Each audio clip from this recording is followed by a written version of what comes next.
Hi, my name is Roger. I'm Superclub Spanish translator and a massive fan of the game. And in this video, we will go through the Buy Unhappy Players rule. This is an optional rule for expert players who want to add a new element to the game, and it's part of finance, the first phase of the off-season. In real-life football, the best players want to play in the best teams, and that's the basis of this rule. So, your ability to keep your best players happy with your club's progression depends on how many points you have at the end of the season. As shown in the main board under Player Appeal, if you entered the last season in the newly promoted status level, your players with up to 3 stars will be happy.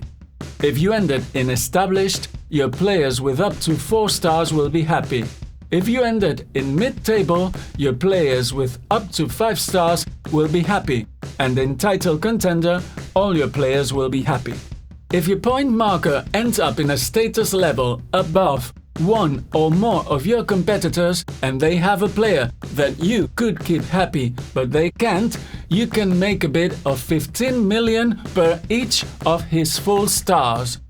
For instance, if you ended the season in mid-table and there are other teams that ended in the established status level, you can make a bid for one of their 5-star players, if they have any.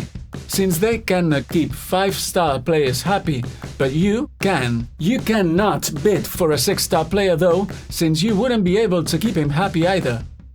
Another example. Say later on you finished in the title contender status level, and there are some teams that finished in mid-table. If they have a 6-star player, you could now make a bid for him. They can only keep players up to 5 stars happy, while you can keep a 6-star player happy. Managers receiving a bid for one of their players have 3 options. 1. They can sell the player for that amount. 2.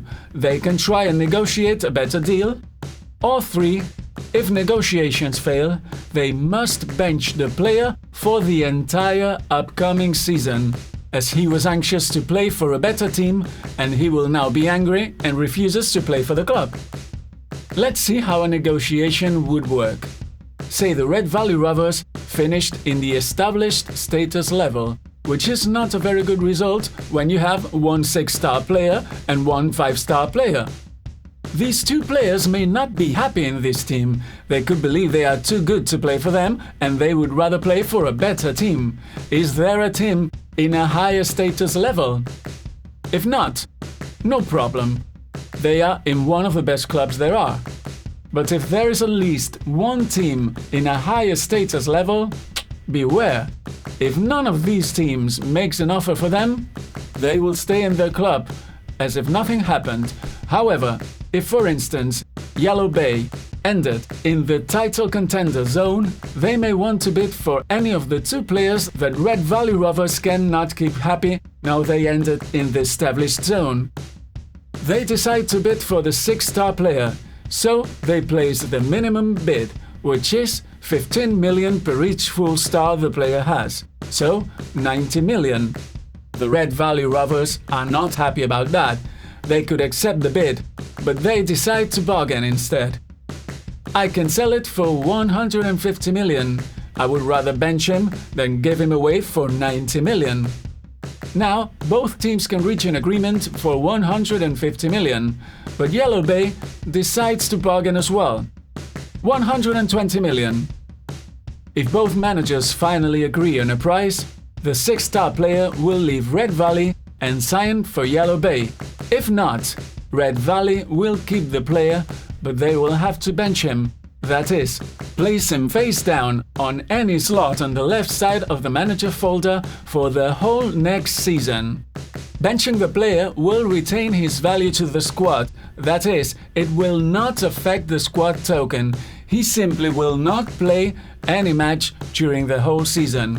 So, placing an unhappy player bid means that the player in question will not play for his current club in the upcoming season under any circumstance. He either leaves or stays on the bench. That means that somebody else will have to step up.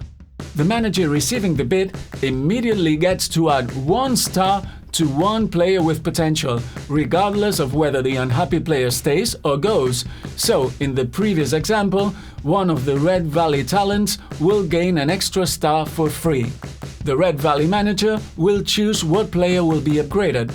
Finally, there are some limitations to take into account. 1. A manager can only bid for one unhappy player per season, whether they finally sign him or not.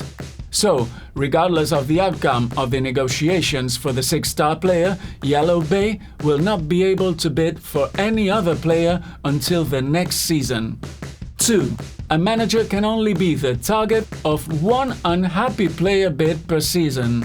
So, no other club will be able to bid for a Red Valley player even if the 6-star player stayed unhappy. The season champion is the one who will start the bidding. Other managers who can make unhappy player bids must decide whether to enter this bidding for this player or stay out of it to bid for another player from another club. Of course, unhappy players will only join clubs that match their ambitions, so clubs without the necessary status level cannot enter the bidding. And last but not least, obviously, all bids are binding. If you offered 150 million and the deal was sealed, you must pay 150 million. And that's it. Be nice to each other, or not, and have a great game.